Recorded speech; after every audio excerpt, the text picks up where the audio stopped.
guys. So, I'm not sure what exactly I'm going to be naming this video, but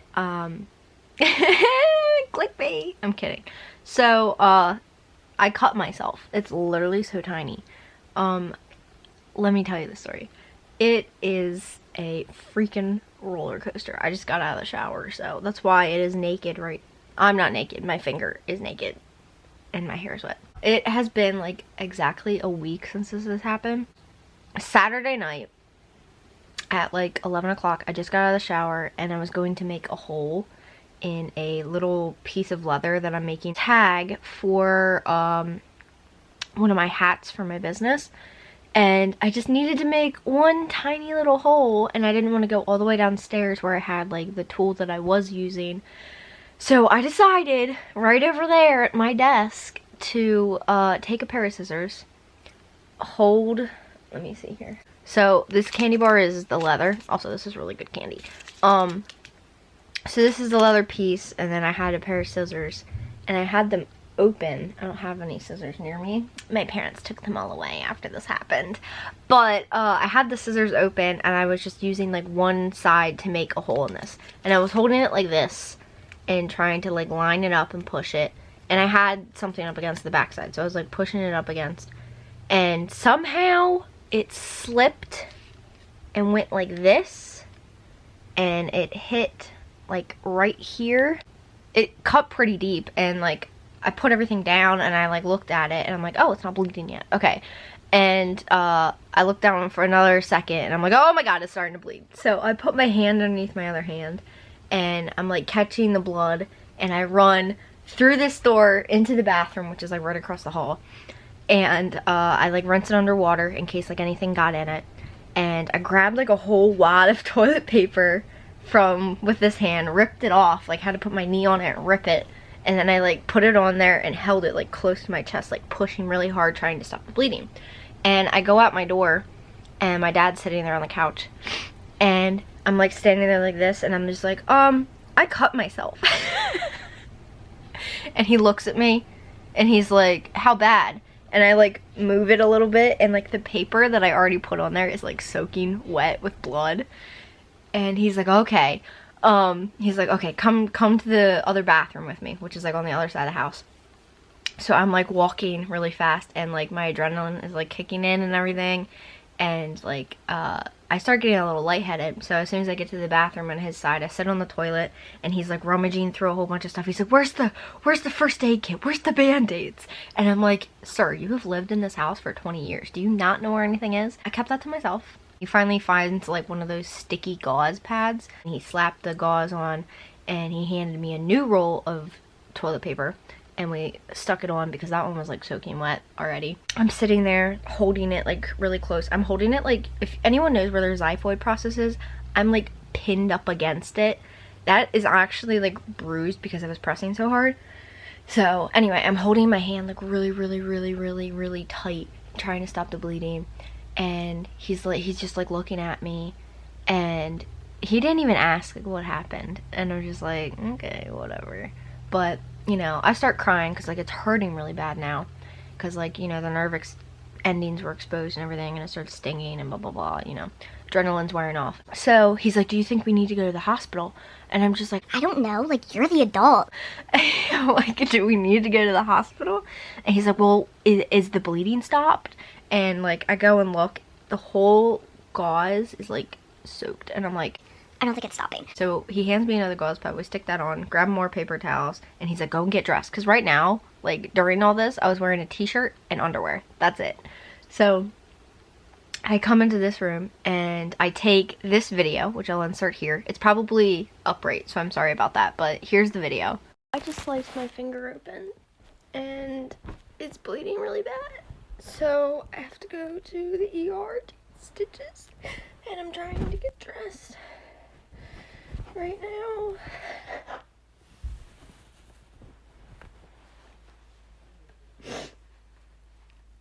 Crap, it's bleeding through.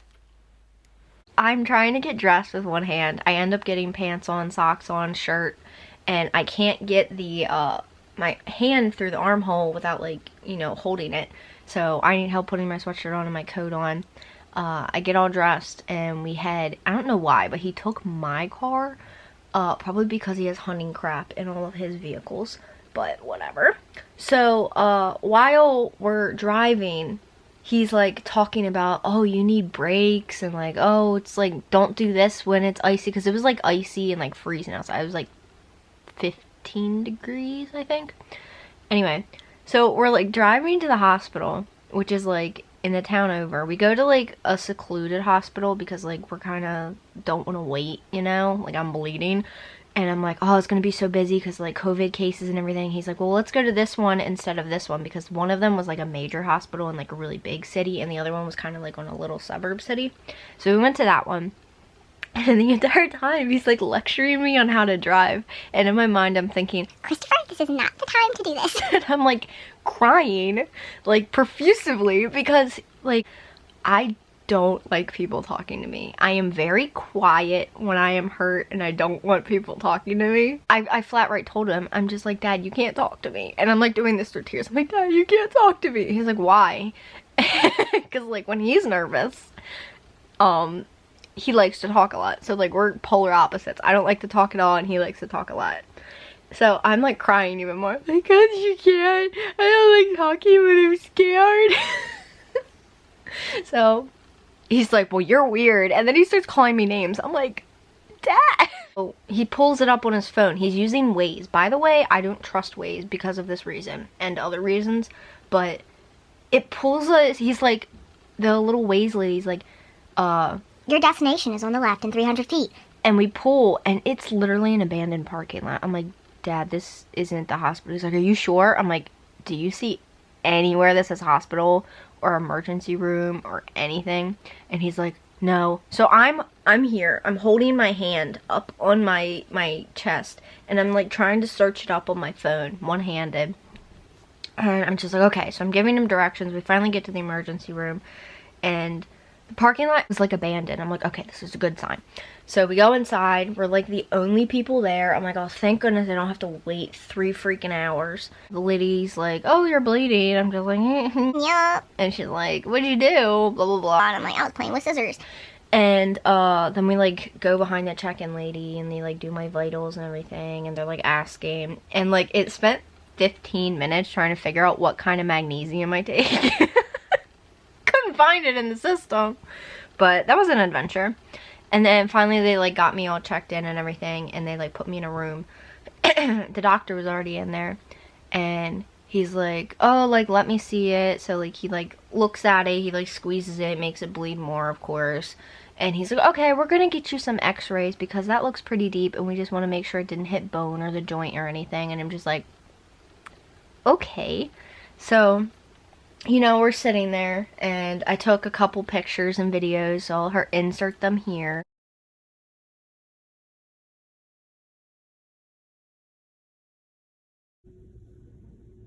Somehow I got paint on me, and now there's gauze like stuck all over it.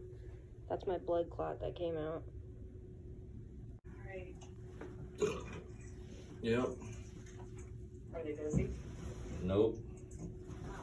Good. New York. My dad was going through like all the drawers while talking to my mom.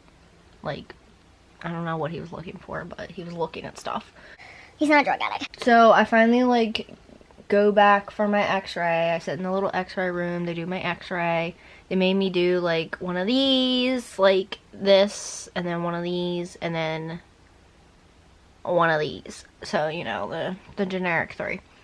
And then I go back to my room, and I sit there a little bit, and the doc comes in. He's like, well, it doesn't look like you hit anything, and I don't see any like foreign objects or anything, like no debris in there, so we're gonna go ahead and clean you up and stitch you up. And we're just like, cool. It's probably like 11:45 at this point. So before he stitched me up,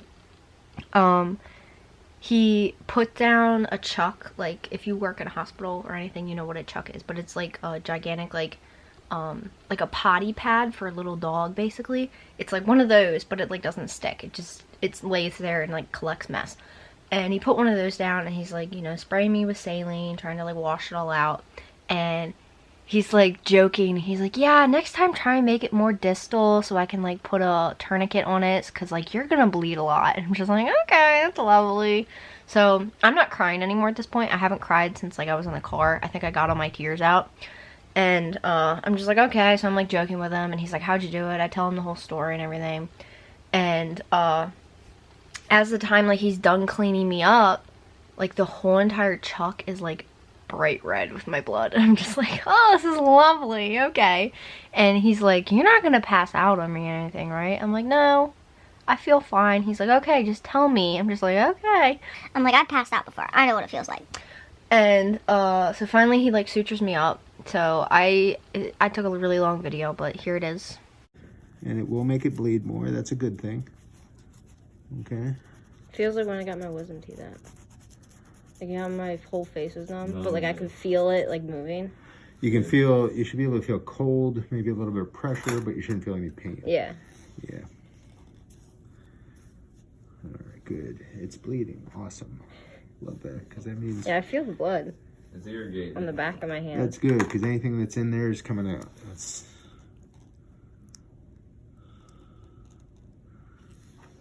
Yeah, that's how it's bleeding when I said, yeah, we might need to get a hospital. Yeah, no, that was a good call. It was definitely a good call. Yeah, I think my whole sink might be red. So next time you cut yourself, if you could get it further down here, because that way it's easier to put a tourniquet on. Yeah. But here, I'm just gonna have to let it bleed. So I'm gonna have a cool scar. Hopefully not. Okay. I mean, you'll have some level of scar. You're always gonna have some level of scar, Yeah. but hopefully it'll be a small one. 10 years from now, you'll want to see. What tetanus do you have on the Tdap? So, Tdap, yeah. Did I go deep? You went deeper than you should have. Oh. There's that. It was like a whole 8 minutes. I don't know if I put it in this video because like right now me talking is probably 12 minutes. But yeah, so he stitched me up and he left, and then the nurse came over and she's like, okay, we're gonna give you a tetanus shot now. And I'm just like, okay. Right in this arm right here. Put a little band-aid on me, and she's like, oh, he really left a mess. Like my whole hand, like it was sutured up, and he put like a pretty good sized band-aid on. Like I'll insert a picture here. But my whole entire hand was like rusty blood colored and like dried blood. And she's like, oh, he really didn't clean up anything. So she's like wiping. She's so scared to wipe. She's like doing this, and I'm just like, you need to, do you want me to do it? Like, I'll do it. And she's like, well, you're still numb, and I don't want to hurt you. Because like he gave me like 7 little injections of lidocaine, so girl was numb. And then we just had to like wait for the discharge papers, and then another lady comes in and she's like asking a whole bunch of weird questions. She's like, what's your religion, and like who do you live with, and like all this weird stuff. And then she's like, are you a suicidal? I'm like, Oh no, it wasn't like that. I just played with scissors and I shouldn't have. and she's like, oh no, I asked everybody this. I'm just like, okay. So yeah, and then we went home, and it was probably like 12:30 when we left. And then I got home at like 1 and had work the next day at 12. Yeah, you need to get your stitches out in 14 days. And I'm just like, oh, since my mom's a nurse, like, can she do it?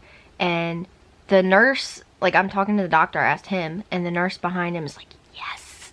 And he's like, well, I would technically require that you, or suggest that you go to your primary care physician, but yeah. And he's like, okay.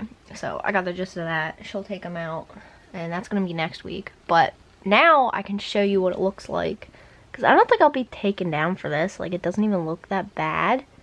So this is it after 7 days, almost 7. Tomorrow's gonna be 7. And sorry, holding my hands like weird like this, but yeah, it doesn't even look that bad. Like, it's all closed up now. It's kind of uneven, so I have a feeling that I will have a scar, which, like, it's not that bad. I have a whole bunch of scars, so it's whatever. It's a story I can tell. I'll be like, go watch my YouTube video. Anyway, I'm sorry I'm, like, really annoying in this.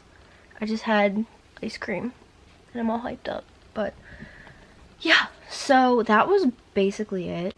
thank you guys for watching. Moral of the story is don't play with scissors and get the right tool for cutting leather, because I don't even know where the leather piece went.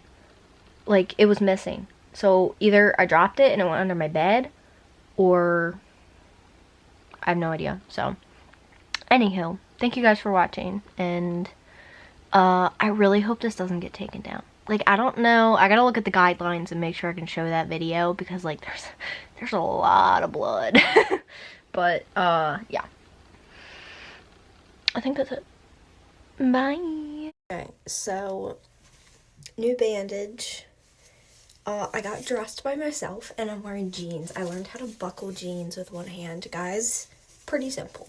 So they told me that I should like wear a glove to work just to like keep it clean, but I can't get this thing on. It hurts like way too bad. Oh my god. Okay. Crap. This is not going well. Also, my sink is like literally ruined. I literally haven't been able to clean it, and there's blood everywhere. And toothpaste, but ignore the toothpaste. My shower was nice. I gotta rebandage it.